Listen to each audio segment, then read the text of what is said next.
Hay voces que no se silencian porque nadie las escucha, se silencian porque alguien decidió que no merecían ser oídas.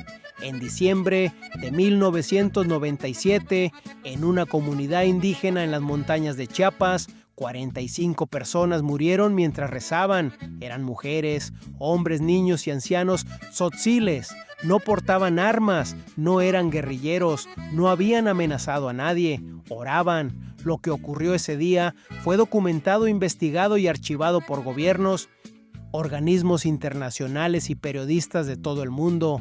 Y sin embargo, la versión que México eligió recordar fue otra, una versión más cómoda, más conveniente, más limpia. Una versión que no nombraba a quienes debía nombrar. Las sobrevivientes de esa masacre no escribieron manifiestos, no dieron conferencias de prensa, hicieron lo que las mujeres de su comunidad habían hecho siempre cuando el dolor era demasiado grande para cargarlo en silencio. Cantaron. Esas canciones nunca sonaron en la radio, nunca circularon en el circuito norteño, nunca fueron parte de la memoria musical de México. No porque fueran malas canciones, sino porque decían la verdad. Este es el caso del coro de Acteal y de la canción que México decidió no escuchar. El coro de Acteal no nació como un acto político, nació mucho antes de la masacre, en 1996. Es cuando la diócesis de San Cristóbal de las Casas impulsó la traducción de la Biblia al tzotzil, la lengua maya que hablan los indígenas de los Altos de Chiapas. Para celebrar esa traducción, un grupo de hombres y mujeres de la comunidad comenzó a cantar en su propia lengua. Cantos religiosos, himnos de fe, melodías que mezclaban el español con el tzotzil de una forma que pocos fuera de esas montañas habían escuchado antes. Era un coro de comunidad, sencillo, sin pretensiones y sin ninguna agenda más allá de la devoción. Un año después, todo cambió. El 22 de diciembre de 1997, mientras ese grupo de personas pertenecientes a la organización civil Las Abejas ayunaba y rezaba en una ermita en la comunidad de Acteal, municipio de Chenaló, un grupo armado llegó desde el monte. Eran aproximadamente 60 hombres vestidos de negro. Llevaban machetes, armas de fuego y listas con nombres. Durante más de 4 horas dispararon y golpearon sin detenerse. Cuando terminaron, 45 personas yacían muertas, 21 eran mujeres, 9 eran niños, 3 eran bebés que todavía no habían nacido, arrancados de los vientres de sus madres a machetazos. Los sobrevivientes arrastraron sus heridas y a sus muertos colina abajo, y el mundo tardó días en enterarse. Cuando el coro volvió a reunirse, ya no era el mismo grupo. Varias de sus voces habían muerto en la ermita, otras habían huido al monte, algunas estaban en el hospital, pero el coro se rehizo, como se rehacen las comunidades indígenas cuando no tienen otra opción, desde adentro, con lo que queda. A lo largo de 1998, mientras el gobierno federal publicaba su versión oficial de los hechos y los medios nacionales repetían esa versión sin mayor cuestionamiento, el coro de Acteal comenzó a componer canciones nuevas. Ya no eran solo himnos religiosos, eran algo más difícil de nombrar, testimonios cantados, memorias puestas en melodía para que no se perdieran, acusaciones suaves, sin aspavientos, formuladas en el único lenguaje que nadie les podía prohibir legalmente usar. La más conocida de esas canciones se llamó No Puedo Callar. Su letra era directa y sin adornos, fiel al estilo de quienes la compusieron, mujeres que no habían estudiado retórica, que no buscaban aplausos, que simplemente no podían quedarse en silencio después de lo que habían visto. Yo no puedo callar, no puedo pasar indiferente ante el dolor de tanta gente, yo no puedo callar. Eso era todo. Sin metáforas, sin eufemismos, sin la distancia cómoda del artista que canta sobre el dolor ajeno. Estas mujeres cantaban su propio dolor y en ese dolor nombraban con una precisión que incomodaba lo que el gobierno prefería llamar de otra manera. El coro comenzó a presentarse en foros de derechos humanos, en iglesias progresistas, en universidades, en eventos organizados por organizaciones civiles que acompañaban a las abejas desde antes de la masacre. Cantaron en la Ciudad de México, en Guadalajara, en espacios donde el nombre de Acteal todavía generaba reacciones fuertes, pero nunca llegaron a la televisión abierta, nunca a la radio comercial, nunca a los festivales masivos donde se forja la memoria cultural de un país. El circuito al que llegaban era el circuito de quienes ya sabían lo que había pasado en Acteal, de quienes ya desconfiaban de la versión oficial. Era, en otras palabras, el circuito de los convencidos, el México que cocinaba con la radio encendida, el México que cantaba corridos en las fiestas familiares, el México de las mujeres de 50 años que habían visto las noticias en diciembre de 1997 y habían sentido algo que no sabían exactamente cómo nombrar. Ese México nunca escuchó al coro de Acteal, no porque no existiera, sino porque entre ese coro y esa audiencia había algo interpuesto, algo que no era solo distancia geográfica ni diferencia cultural, era una decisión. Y una cadena de decisiones tomadas por personas con nombres y apellidos, en oficinas con teléfonos y calendarios, que determinaron qué versión de Acteal merecía circular y cuál no. Eso es lo que este video intenta reconstruir, no el dolor. El dolor ya lo cantaron ellas mejor de lo que cualquier narrador podría hacerlo, sino la arquitectura del silencio, cómo se construye, quién la construye y qué queda cuando, décadas después, esa arquitectura empieza a mostrar sus grietas. Para entender por qué las canciones del coro de Acteal nunca llegaron a la radio, hay que entender lo que era México en 1997, no el México de las cifras macroeconómicas, ni el México de los discursos presidenciales, el México de las decisiones que se tomaban en silencio, en documentos que no estaban pensados para ser leídos por nadie fuera de quien los firmaba. Ernesto Zedillo llevaba 3 años en la presidencia cuando ocurrió la masacre. Había llegado al poder en 1994. Es el mismo año en que el Ejército Zapatista de Liberación Nacional se levantó en armas en Chiapas el primer día de enero y sacudió al país con una imagen que el gobierno no esperaba: indígenas con pasamontañas que no pedían limosna, sino dignidad. Desde ese momento, Chiapas se convirtió en el problema que el gobierno necesitaba resolver sin que el mundo lo viera resolver. La estrategia tenía nombre oficial, se llamaba el Plan de Campaña Chiapas 94, diseñado por la Secretaría de la Defensa Nacional en octubre de ese año. Su objetivo declarado era destruir o desorganizar al EZLN, pero entre sus líneas había algo más, una instrucción que decía, con esa precisión administrativa que tiene el lenguaje militar cuando quiere decir lo que no puede decir abiertamente, que se debería aplicar censura a los diferentes medios de difusión masiva en coordinación con el gobierno del Estado. Eso no era una metáfora, era una política. A lo largo de 1994 y los años siguientes, el gobierno federal y el gobierno de Chiapas comenzaron a construir una infraestructura de control mediático que operaba en varios niveles al mismo tiempo. Por un lado, la relación directa con los concesionarios y directores de medios. Los funcionarios federales en visita a Chiapas tenían instrucción de celebrar convenios con ellos, no acuerdos de pauta publicitaria, sino acuerdos de cobertura. Por el otro, y en la producción de contenido propio, artículos de fondo, reportajes, programas temáticos de media hora y mensajes de 30 segundos difundidos en tiempos oficiales, todos diseñados para construir una narrativa donde el gobierno era el actor racional y el EZLN era la amenaza. El proyecto tenía incluso un nombre de comunicación corporativa, se llamó Comunicación Social Chiapas. Y en documentos internos de la Secretaría de Gobernación, fechados en marzo de 1997, 9 meses antes de la masacre, los propios funcionarios reconocían que hasta ese momento habían perdido la batalla mediática frente a los zapatistas.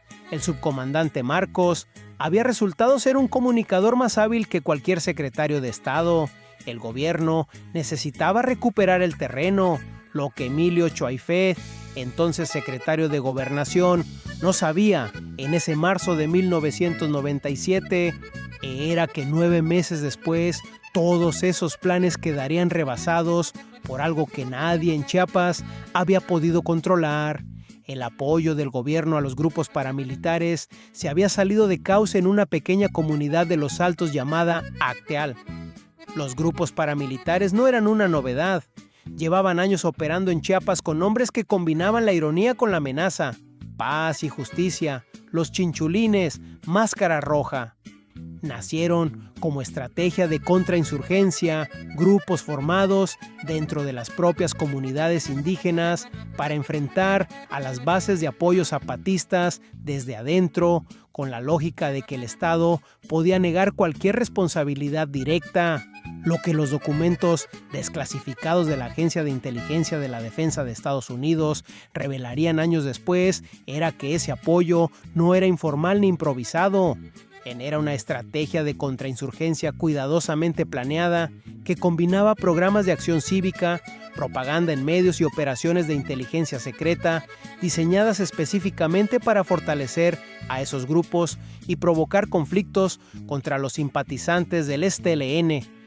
Esa estrategia había sido aprobada por el presidente Carlos Salinas en 1994 y continuada por Ernesto Zedillo sin interrupción. Cuando el 22 de diciembre de 1997 60 hombres armados masacraron a 45 personas en Acteal, el gobierno enfrentó el peor escenario posible, un crimen que no podía desaparecer. Había demasiados testigos, demasiados muertos, demasiada sangre, pero que tampoco podía explicarse sin implicar al propio Estado. La solución fue una que los gobiernos autoritarios han usado siempre en estos casos: producir una versión alternativa de los hechos, difundirla rápidamente a través de los medios disponibles y ahogar las otras versiones no con censura directa, sino con ruido, con volumen, con la repetición insistente de una narrativa que atribuía la masacre a conflictos interétnicos, a rivalidades entre comunidades, a una violencia ancestral que el gobierno lamentaba pero que no había podido prevenir. El gobernador de Chiapas, Julio César Ruiz Ferro, lo dijo sin rodeos apenas horas después de los hechos: no es tiempo de lanzar acusaciones. Esa frase, dicha en el momento en que los cuerpos aún no habían sido retirados de la ermita, fue el primer ladrillo de la versión oficial. En ese contexto, el coro de Acteal intentaba cantar, no desde un estudio de grabación ni desde una disquera, desde las comunidades desplazadas de los Altos de Chiapas, con micrófonos prestados, en eventos organizados por organizaciones civiles que el propio gobierno catalogaba como simpatizantes del ESLN, en un país donde los medios masivos habían firmado, formal o informalmente, un acuerdo de cobertura con el poder, una canción de mujeres tzotziles que nombraba a los paramilitares y pedía justicia. No tenía ningún camino hacia la audiencia masiva. No había un decreto que prohibiera al coro de Acteal.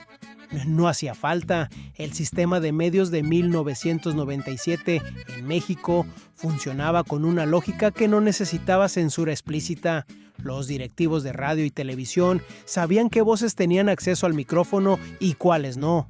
Esa distinción no se escribía en ningún memorándum. Se aprendía en las comidas, en los convenios, en los tiempos oficiales que el gobierno compraba y que pagaban los salarios. Una canción que decía: yo no puedo callar ante el dolor de tanta gente, era, en ese sistema, una voz que simplemente no existía para la audiencia masiva, no porque hubiera sido silenciada con un decreto, sino porque el silencio ya estaba construido de antemano, ladrillo a ladrillo, desde mucho antes de que esas mujeres abrieran la boca para cantar.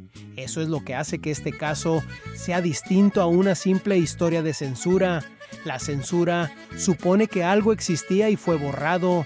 Lo que ocurrió con el coro de Acteal fue más profundo. Sus voces existían, pero el espacio donde podrían haber sido escuchadas había sido clausurado antes de que ellas llegaran. No se silenció una canción, se construyó un país donde ciertas canciones nunca tenían lugar donde sonar.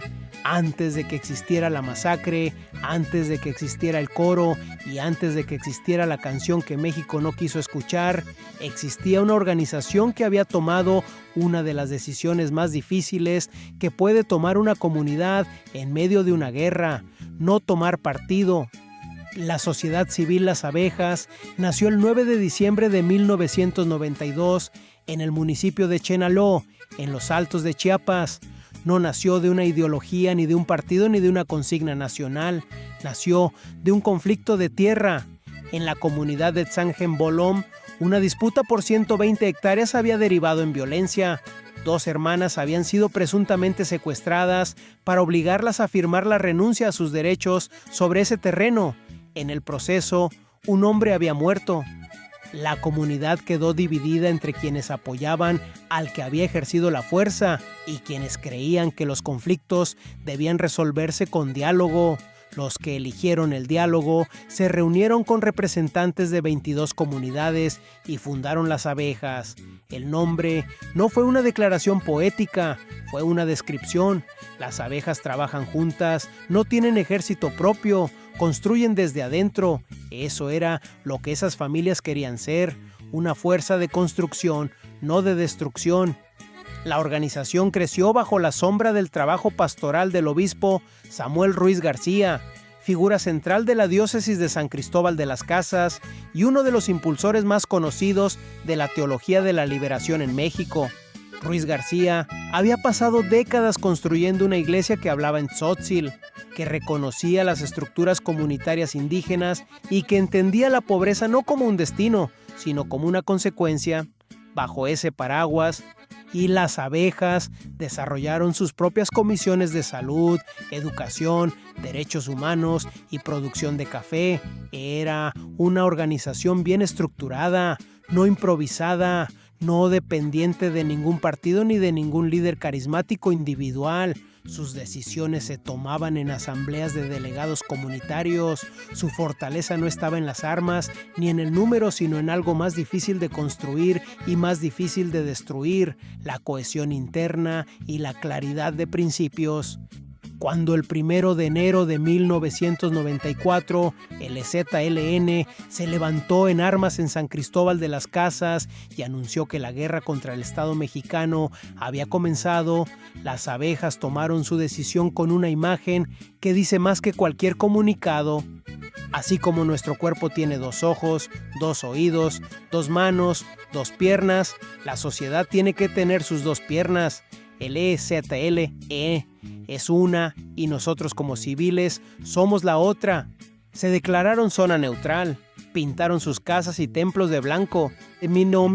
Pusieron letreros, no tomarían armas, no obedecerían al gobierno municipal, no obedecerían al EZLN, ayunarían, orarían y marcharían cuando fuera necesario. Eso era todo lo que estaban dispuestos a hacer y creían, con una fe que no era ingenua sino razonada, que eso bastaría para protegerlos. Entre 1994 y 1997, mientras el conflicto en Chiapas escalaba y los paramilitares comenzaban a operar con mayor libertad en los Altos, Las Abejas participaron en mesas de diálogo, en cinturones de paz y en las asambleas de la Convención Nacional Democrática. Presentaron denuncias ante la Comisión Nacional de Derechos Humanos cuando los paramilitares quemaron casas en sus comunidades, documentaron amenazas, siguieron los canales institucionales con una persistencia que en retrospectiva resulta desgarradora, porque esos canales no condujeron a ninguna protección. El contexto de los meses previos a la masacre lo dice todo con sus números. Entre septiembre de 1996 y el 22 de diciembre de 1997, 18 personas afiliadas al PRI y 24 afiliadas al EZLN habían sido asesinadas en el municipio de Chenaló. Las comunidades se habían polarizado con una violencia que ya no daba espacio a los que no querían elegir bando. Familias enteras de Las Abejas habían sido expulsadas de La Esperanza, de Tzahalucum y de Quextic. Los desplazados llegaban a Acteal, que era territorio controlado por la organización, y se acumulaban allí porque en ningún otro lugar los querían. El 22 de diciembre de 1997, la mayoría de las personas que murieron en la ermita eran refugiados. Habían huido de la violencia en sus propias comunidades y habían llegado a Nacteal buscando exactamente lo que las abejas prometían: un lugar donde la neutralidad fuera posible, donde el blanco de las paredes significara algo. Los investigadores que años después estudiaron la masacre llegaron a una conclusión que tiene la frialdad de los hechos bien documentados. Las abejas murieron en parte precisamente porque habían elegido no tomar partido. Su neutralidad los hacía más vulnerables, no menos. Para los paramilitares que operaban con lógica de contrainsurgencia, una comunidad que no era ni priista ni zapatista, era una comunidad sin protección de ninguno de los dos lados. Y no tenían a nadie que los defendiera porque no le debían nada a nadie. Habían construido su seguridad sobre la confianza en los principios, y los principios no tienen armas. Esa paradoja, que la no violencia los dejó sin escudo, es parte de lo que el corrido oficial de México sobre Chiapas nunca cantó. El corrido del poder no tenía espacio para una historia donde quienes morían eran exactamente los que no habían hecho nada para merecer morir. Esa historia era demasiado incómoda, demasiado clara, demasiado difícil de retorcer. Las abejas no eran guerrilleros, ni simpatizantes armados, ni agentes de ninguna causa ajena. Eran familias que habían pintado sus casas de blanco y rezaban en una ermita mientras afuera el mundo decidía que eso no era suficiente para salvarlas. Eso es lo que el coro sobreviviente puso en sus canciones: no consignas, no acusaciones judiciales, solo la memoria de lo que eran antes de convertirse en las víctimas de Acteal. Y esa memoria era, en el México de 1997, una memoria que no tenía dónde vivir. El 19 de diciembre de 1997, 3 días antes de la masacre, Ernesto Zedillo estaba en Nicaragua dando una entrevista de televisión. El periodista nicaragüense Danilo Lacayo le preguntó por el conflicto en Chiapas. Zedillo respondió con una tranquilidad que en retrospectiva resulta difícil de leer sin un escalofrío. En México, dijo, ya no había guerrilla. 3 días después, 45 personas morían en una ermita a 400 metros de una patrulla policial que no se movió. Lo primero que hizo el gobierno cuando la noticia llegó a la Ciudad de México no fue ordenar una investigación independiente, fue producir un comunicado. Gobernación publicó un documento de 2 páginas titulado Acciones emprendidas, que resumía la respuesta oficial del Estado al caso Acteal. En ese documento no había una sola mención a los paramilitares como estructuras organizadas, ni a ninguna posible conexión entre los atacantes y las instituciones del Estado. Lo que había era una descripción de los hechos formulada con la asepsia administrativa que usan los gobiernos cuando quieren decir lo menos posible con el mayor número de palabras. Esa fue la primera versión, no sería la última. Las consecuencias políticas inmediatas de la masacre fueron de una magnitud que contradice por sí sola la narrativa oficial de que lo ocurrido era un simple conflicto intercomunitario. Un conflicto entre comunidades rurales pobres no hace renunciar a un secretario de gobernación ni a un gobernador de estado en el plazo de 2 semanas. Emilio Choaifet, secretario de Gobernación, entregó su renuncia días después de la masacre. El gobernador interino de Chiapas, Julio César Ruiz Ferro, abandonó el cargo el 7 de enero de 1998. Esas renuncias fueron presentadas como actos de responsabilidad política, pero la responsabilidad política no existe en el vacío. Alguien renuncia cuando algo ocurrió bajo su supervisión que no debió ocurrir o que no puede justificarse públicamente. La pregunta que nadie en los medios masivos formuló con insistencia en esos días era simple. ¿Responsabilidad por qué? Exactamente.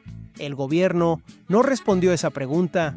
En su lugar, produjo el documento que definiría la versión oficial de Acteal durante más de una década.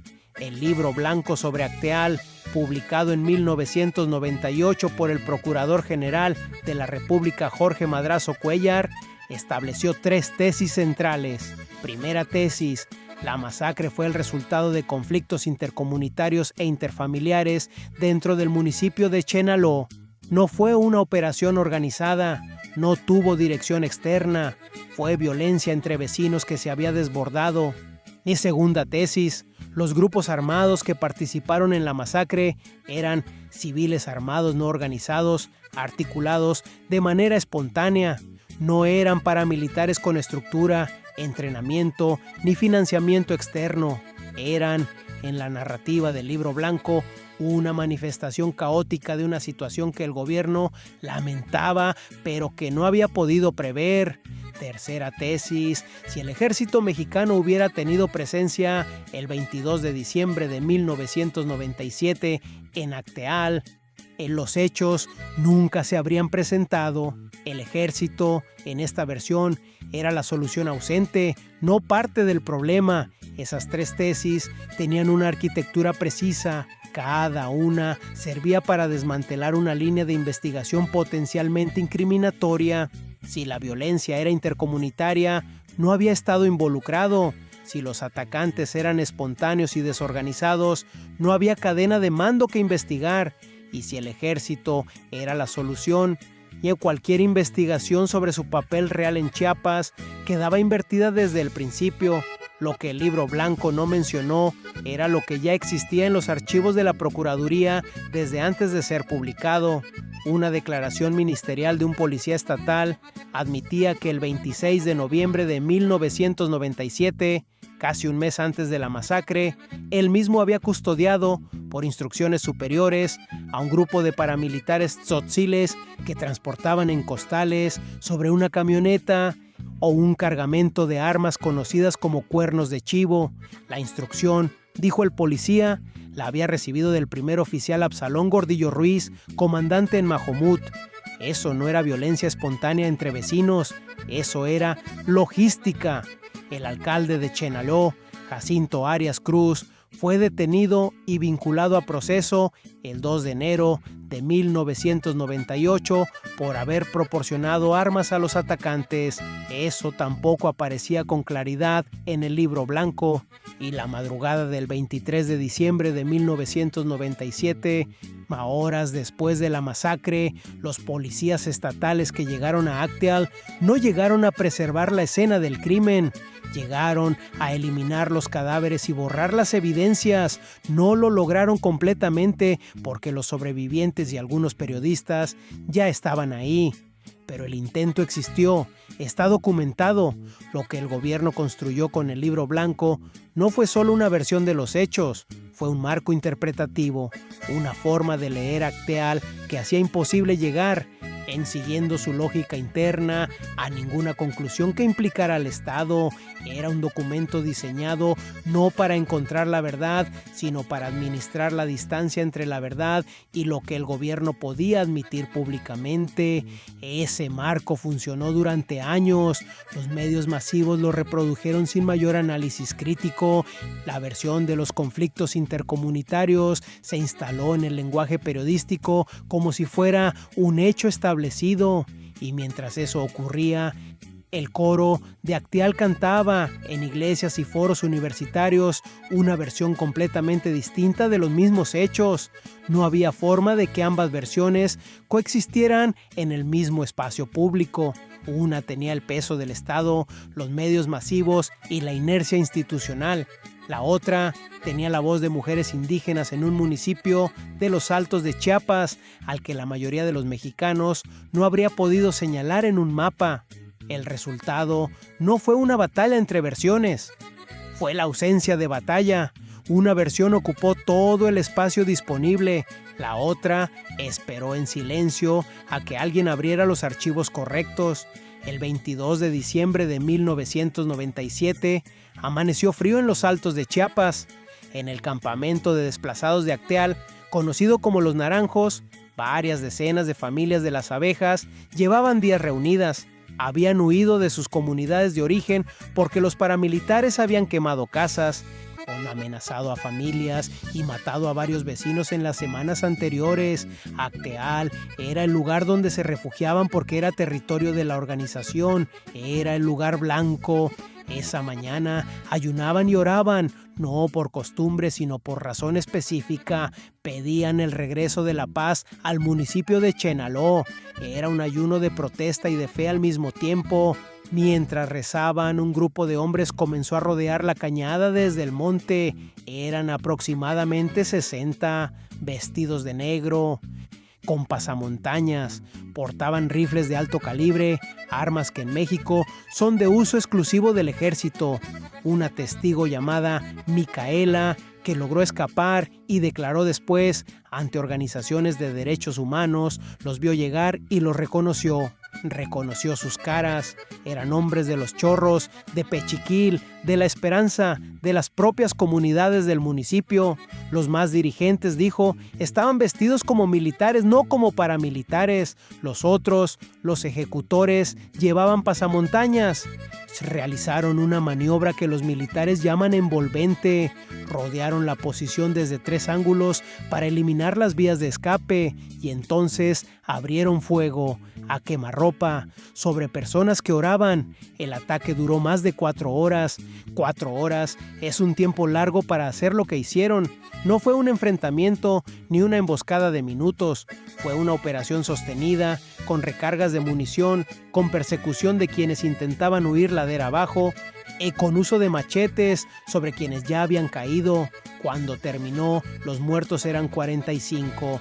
18 mujeres adultas, 4 de ellas embarazadas, 16 niñas de entre 8 meses y 17 años, 4 niños de entre 2 y 15 años, 7 hombres adultos y 4 que todavía no habían nacido, arrancados del vientre de sus madres. A 200 metros del sitio de la masacre, un campamento de policías estatales había estado presente durante todo el ataque. Los disparos eran audibles. El secretario de Gobierno del Estado, Homero Tobilla Cristiani, declaró esa noche que la situación estaba bajo control desde las 6 de la tarde y que solo se habían escuchado unos disparos. Mientras él hablaba frente a los medios, los cuerpos todavía estaban en la cañada. La Procuraduría General de la República documentó en sus propias investigaciones que los policías estatales acampados a 200 metros no se movieron, no solicitaron ayuda. No intervinieron. Eso no es negligencia, eso es instrucción. Lo que ocurrió después de que terminaron los disparos es tan revelador como el ataque mismo. Antes de que llegaran los periodistas y los observadores internacionales, los policías estatales recibieron una orden: recuperar los cuerpos lo más rápido posible. Varias declaraciones ministeriales de los propios agentes, obtenidas en las investigaciones posteriores, confirmaron que Seguridad Pública estuvo presente en el lugar durante el día con la instrucción de recomponer la escena del ataque. Los cuerpos fueron amontonados.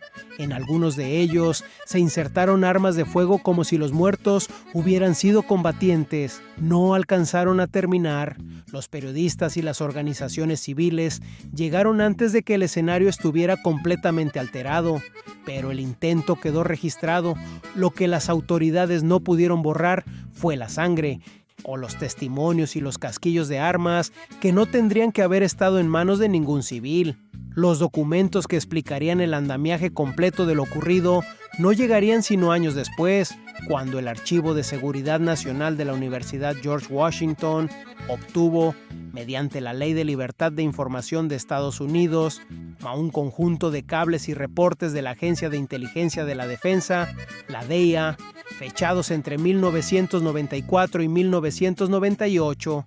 Esos documentos describían con precisión lo que el Libro Blanco de Madrazo había declarado imposible: una red clandestina de equipos humanos de inteligencia creada a mediados de 1994 con autorización directa del presidente Carlos Salinas, diseñada para operar dentro de las comunidades indígenas de Chiapas.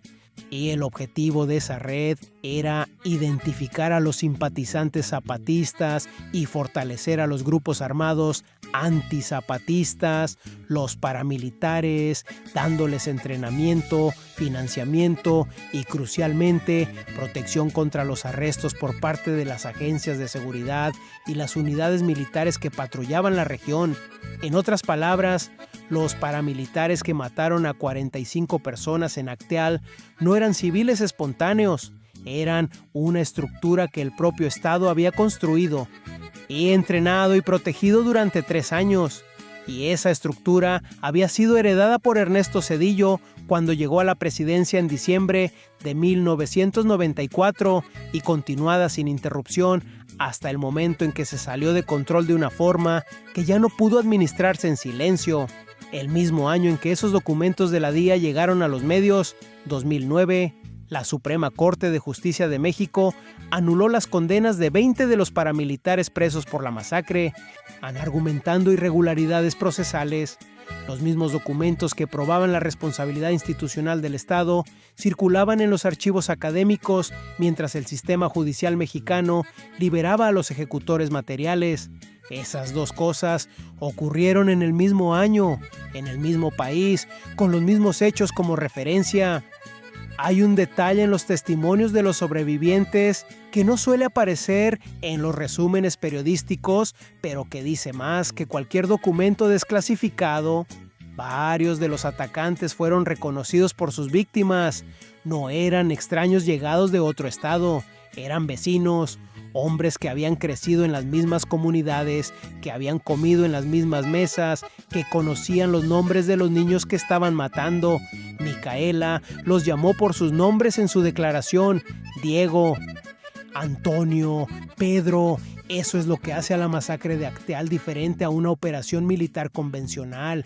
No fue solo violencia de Estado, fue violencia de Estado ejecutada a través de los propios vecinos, diseñada precisamente para que no dejara huellas directas, para que pudiera atribuirse a conflictos internos, para que el gobierno pudiera señalar a la comunidad diciéndole al mundo: esto lo hicieron ellos entre ellos, nosotros solo lamentamos. El coro de mujeres que sobrevivió cantó, entre otras cosas, la distancia entre esa versión y lo que sus propios ojos habían visto. Cantó los nombres que el gobierno no quería pronunciar. Cantó desde el único lugar donde nadie podía aplicarles el libro blanco, desde adentro de su propia memoria. Y esa memoria, para el México oficial de 1998, era demasiado peligrosa para dejarla circular. El 12 de agosto de 2009 es la fecha que las abejas no han podido olvidar. Y no porque sea la fecha de la masacre, esa es el 22 de diciembre, sino porque es la fecha en que el sistema judicial mexicano les dijo, con toda la formalidad de una resolución constitucional, que la impunidad también podía tener nombre de institución. Ese día, la primera sala de la Suprema Corte de Justicia de la Nación ordenó la liberación de 20 paramilitares que habían sido condenados por su participación en la masacre de Acteal. Varios de ellos eran confesos, habían reconocido ante el Ministerio Público que estuvieron ahí, que dispararon, que sabían lo que estaban haciendo. La Corte no dijo que eran inocentes. El ministro José Ramón Cosío lo aclaró públicamente. Lo que se determina es que a los quejosos no se les siguió un debido proceso, lo cual no equivale a un pronunciamiento sobre si son o no inocentes. La distinción era técnicamente correcta y políticamente devastadora. Las irregularidades procesales que la Corte identificó eran reales. En algunos de los inculpados habían sido detenidos con pruebas fabricadas. En un caso que se volvió símbolo del colapso del proceso, uno de los acusados había sido procesado como Antonio López Santís, pero pudo demostrar que su nombre era Antonio Santís López, que tenía 55 años en lugar de 50 y que por ese error de identidad debía ser exonerado de los cargos de homicidio o lesiones y portación de arma de uso exclusivo del ejército. La fabricación de pruebas y testigos fue documentada. La Procuraduría General de la República había construido los casos con la misma lógica con la que había construido el libro blanco. no para encontrar la verdad, sino para producir un resultado políticamente manejable. En 1997, ese resultado era mostrar que había responsables presos. En 2009, la misma fragilidad de esa construcción sirvió para sacarlos. Lo que nadie preguntó en voz alta, con suficiente insistencia, fue lo siguiente: si las pruebas estaban fabricadas y los procesos eran irregulares, ¿por qué la PGR había construido así los casos? ¿Qué le convenía al gobierno en ese momento que los acusados fueran condenados con casos débiles en lugar de sólidos? Ni la respuesta que los documentos sugieren es incómoda pero coherente. Un proceso mal construido puede deshacerse cuando ya no es políticamente conveniente mantenerlo. Un proceso sólido, con cadena de mando documentada, con órdenes escritas, con testimonios que llegaran hasta las oficinas de gobernación o de Los Pinos, era un proceso que el gobierno nunca podría controlar una vez que echara a andar. La debilidad del proceso no fue un error, fue un diseño. Para cuando la Corte liberó a los 20 paramilitares en agosto de 2009, los documentos desclasificados de la DIA ya llevaban varias semanas circulando en los medios.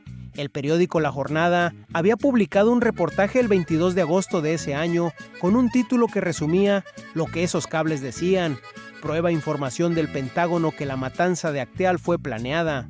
Dos cosas ocurrieron al mismo tiempo en agosto de 2009.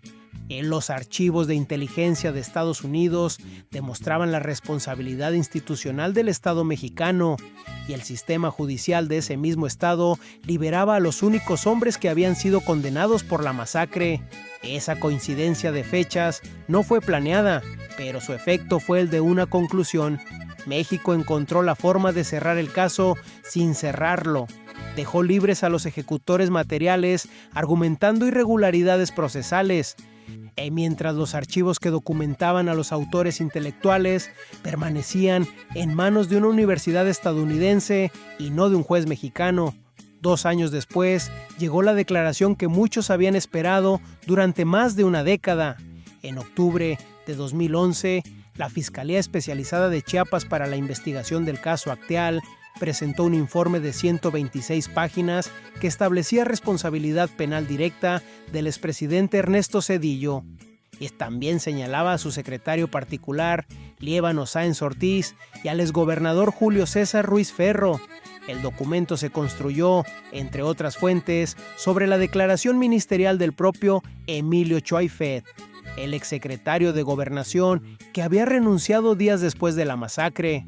Choaifet declaró en 2008, con nombres y fechas, que el gobierno federal había tenido información sobre la inminencia de la violencia en Chenaló con más de un año de anticipación, que esa información había llegado al presidente Zedillo no solo a través del CISEN, sino también a través de los medios de comunicación que habían reportado la escalada de violencia durante todo el primer semestre de 1997, que las advertencias existían y que no se actuó. Choaifet también confirmó haber entregado personalmente a Zedillo la carta en que el obispo coadjutor Raúl Vera describía la gravedad de la situación en Chiapas. Dijo que después de entregarla, el presidente ya no me dio instrucciones, no me dice qué haga, nada. Ese silencio presidencial ante una carta que describía lo que estaba a punto de ocurrir es el punto donde el mito y la realidad se separan de forma definitiva e irreparable, no en la masacre misma, que puede atribuirse a la cadena de paramilitares armados y a los funcionarios intermedios que la operaron, sino en ese momento anterior, cuando la información estaba sobre el escritorio correcto, a cuando todavía había tiempo para ordenar algo diferente y alguien que tenía la autoridad para hacerlo eligió no decir nada. El informe de la Fiscalía de Chiapas fue la base de una demanda civil presentada en septiembre de 2011 en Estados Unidos por abogados de las familias de 10 de las víctimas. La demanda buscaba que Zedillo respondiera por la vía civil ante los tribunales estadounidenses por su responsabilidad en la muerte de sus familiares. Zedillo, que desde 2001 vive en New Haven, Connecticut, donde enseña economía en la Universidad de Yale, respondió a través de sus abogados argumentando inmunidad como ex jefe de Estado. El caso fue finalmente desestimado por los tribunales de Estados Unidos. El hombre que recibió la carta del obispo y no dijo nada sigue dando clases en una universidad de prestigio. Los 20 paramilitares que la corte liberó en 2009 regresaron a sus comunidades. Y las familias de 45 personas que murieron rezando en una ermita en los Altos de Chiapas siguen esperando que alguien, en algún tribunal, pronuncie la palabra que ningún proceso ha pronunciado todavía con consecuencias reales: culpable. Mientras tanto, el coro de Acteal sigue cantando, porque cuando la justicia no llega, la memoria es lo único que queda. En los archivos presidenciales del Archivo General de la Nación, dentro de los documentos del gobierno de Ernesto Zedillo que fueron desclasificados parcialmente en años posteriores, los investigadores encontraron una sección que nadie había pedido crear, pero que existía con toda la normalidad administrativa de una categoría de archivo oficial. Se llamaba archivo improcedente. Ahí estaban las cartas y decenas de telegramas y cartas enviadas por ciudadanos mexicanos de todo el país a la presidencia de la República en los días y semanas que siguieron a la masacre de Acteal. Algunas pedían justicia, otras exigían la renuncia del gobernador, algunas nombraban a los paramilitares, algunas preguntaban por qué los policías no se habían movido, algunas eran de madres que habían visto las noticias y no podían dormir. Algunas eran de maestros de escuela que habían decidido escribir porque no sabían qué otra cosa hacer. Ninguna fue respondida, ninguna fue procesada. Todas fueron clasificadas como improcedentes y archivadas en una sección que, por su propio nombre, declaraba que no merecían trámite. Eso es lo que México hizo con las voces de sus propios ciudadanos cuando intentaron hablar sobre Acteal, pero hay una pérdida más profunda que la de las cartas archivadas. Más difícil de documentar porque no dejó papeles, no dejó expedientes, no tiene número de folio en ningún registro oficial. Es la pérdida de los nombres. 45 personas murieron en Acteal el 22 de diciembre de 1997. Sus nombres están en los registros de derechos humanos, en los informes del Centro Fray Bartolomé de las Casas, en las actas del registro civil de Chenaló, pero en la memoria pública de México, la memoria que se construye en los medios, en los discursos, en los libros de texto, en las canciones. Esas 45 personas no tienen nombre, tienen una cifra, tienen una fecha, tienen una categoría: víctimas de Acteal. La diferencia entre un nombre y una categoría es la diferencia entre una persona y un símbolo, y México eligió el símbolo. Estaba Juana Pérez Pérez, de 27 años, embarazada de 7 meses. Estaba Marcela Capote Pérez, de 4 años. Estaba Catalina Luna Pérez, de 62, la mujer mayor del grupo. Inés, que había vivido lo suficiente para recordar otras violencias en los Altos de Chiapas y que murió rezando en la misma posición en que había pasado buena parte de su vida. Estaba el profesor Cristóbal Pérez Medio, cuyo asesinato meses antes, en el camino a negociar la liberación de unos presos, había anunciado lo que vendría, y cuyo cuerpo apareció con el cráneo separado del torso 4 meses después de su muerte, o cuando nadie ya buscaba su caso en los periódicos. Eran personas que habían construido casas, sembrado maíz, criado hijos, caminado las mismas veredas durante décadas. Tenían historias que no cabían en el libro blanco ni en los comunicados de gobernación. Tenían memorias que sus familias cargaron de vuelta a sus comunidades después de la masacre y que nunca encontraron espacio en ningún medio masivo. El corrido que México no cantó sobre ellas no era solo una canción faltante, mas era la prueba de que para la memoria cultural del país, esas vidas no habían alcanzado el umbral de lo que merece ser recordado con música. Los corridos se escriben sobre los que el poder decide inmortalizar o sobre los que el poder decide convertir en advertencia. Las víctimas de Acteal no encajaban en ninguna de esas dos categorías. Eran demasiado pobres, demasiado indígenas, demasiado pacíficas y demasiado inconvenientes para merecer un verso. Hay otra pérdida que tampoco suele nombrarse: la de las mujeres que sobrevivieron y que durante años no pudieron regresar a sus comunidades de origen. El desplazamiento forzado que siguió a la masacre no terminó el 22 de diciembre de 1997. Continuó durante meses y años con familias que vivían en condiciones precarias en campamentos temporales, sin tierra cultivable, sin acceso a sus propias milpas, sin posibilidad de llevar a sus muertos a los panteones de sus comunidades. Algunas de esas familias permanecieron desplazadas durante más de 20 años. El amparo, que en febrero de 2026 llegó a la Corte, fue presentado precisamente por 308 víctimas de ese desplazamiento, personas que todavía hoy no han podido recuperar sus tierras ni su lugar en las comunidades donde nacieron. Lo que el corrido oficial de México sobre Chiapas nunca cantó fue eso, que la masacre no duró 7 horas, duró décadas. Que la violencia del 22 de diciembre de 1997 no fue un evento sino el inicio de un proceso de despojo que continuó de otras formas, con otros instrumentos, sin armas visibles pero con el mismo resultado de fondo. Y luego estaba lo que se perdió para la propia historia de México como país, cuando el gobierno construyó el Libro Blanco y los medios lo reprodujeron, y cuando el circuito masivo de radio y televisión decidió que las canciones del coro de Acteal no tenían lugar en su programación. México eligió una versión de sí mismo, eligió ser el país que no sabía lo que había pasado en Acteal, el país donde las cosas complicadas se archivan en la sección improcedente y se espera a que el tiempo las cubra de polvo. Esa elección tuvo un costo que todavía se paga, no en los tribunales, donde el caso lleva décadas dando vueltas sin llegar a ninguna condena firme para los autores intelectuales, sino en algo más difícil de medir, en la distancia que existe entre lo que México sabe de sí mismo y lo que México es. El coro de Acteal cantó para cerrar esa distancia, para que la versión que quedara en la memoria no fuera solo la del Libro Blanco, sino también la suya, la de quienes estuvieron adentro de la ermita y salieron vivos y decidieron que el silencio no era una opción. No lo lograron en los medios masivos, no llegaron a la radio.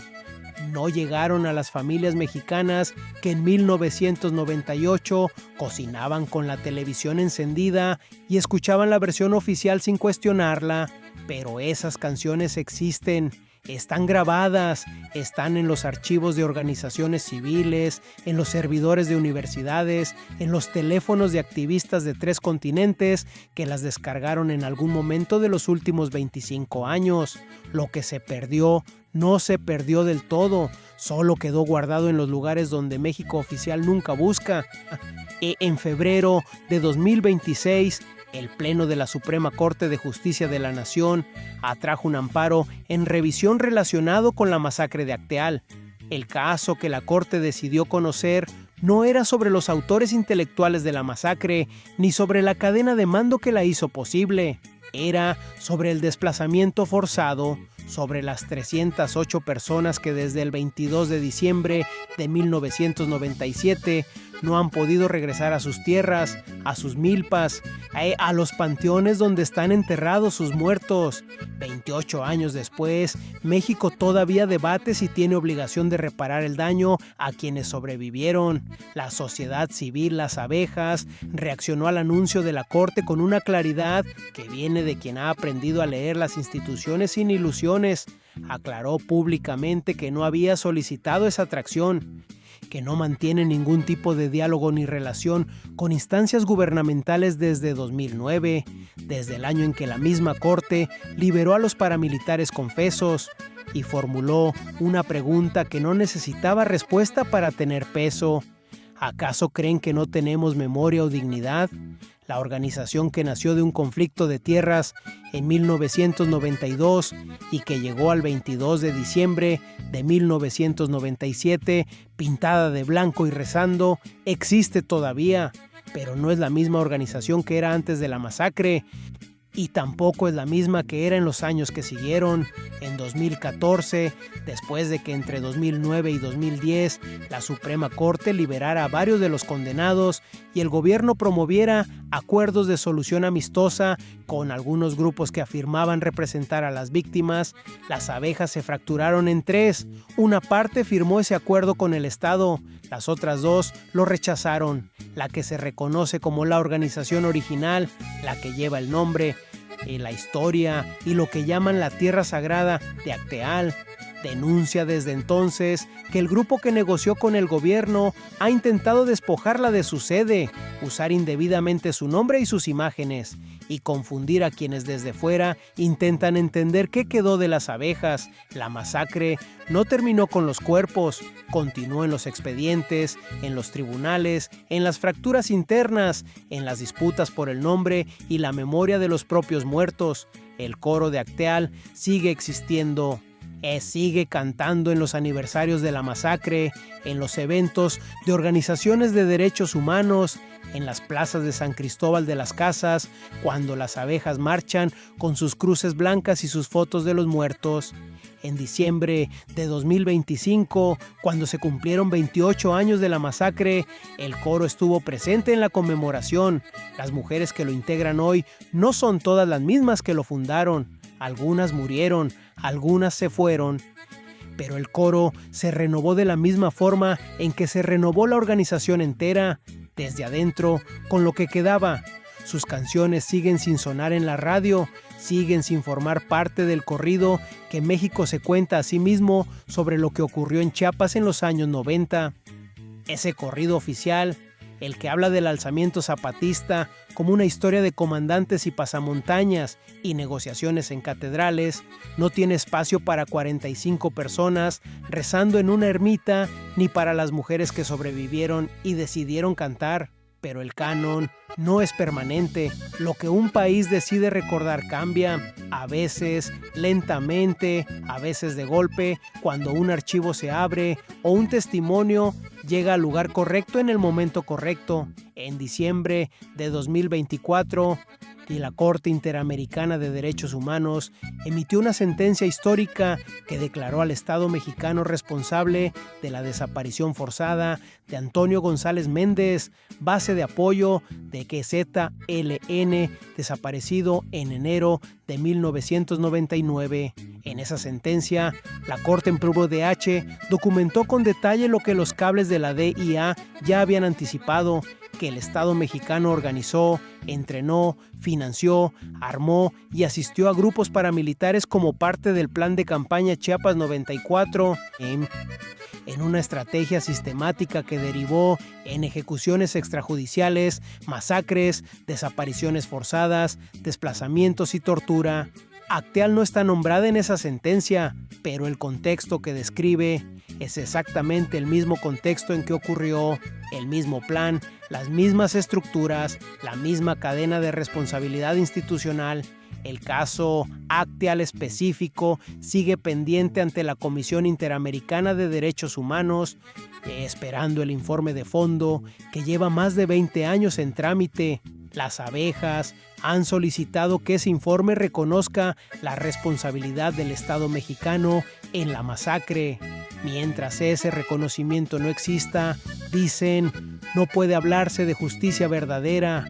En julio de 2025, la misma organización exigió al gobierno federal investigaciones reales para desmantelar a los grupos del crimen organizado que operan en los Altos de Chiapas y pidió que se investiguen los vínculos de esos grupos con la Guardia Nacional y la Sedena. 25 años después de Acteal, las mismas palabras, los mismos señalamientos, la misma distancia entre lo que el Estado reconoce y lo que las comunidades documentan. Ernesto Zedillo da clases en Yale.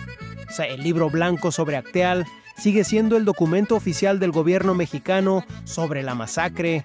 Ninguna administración posterior lo ha derogado formalmente ni ha emitido una versión oficial distinta.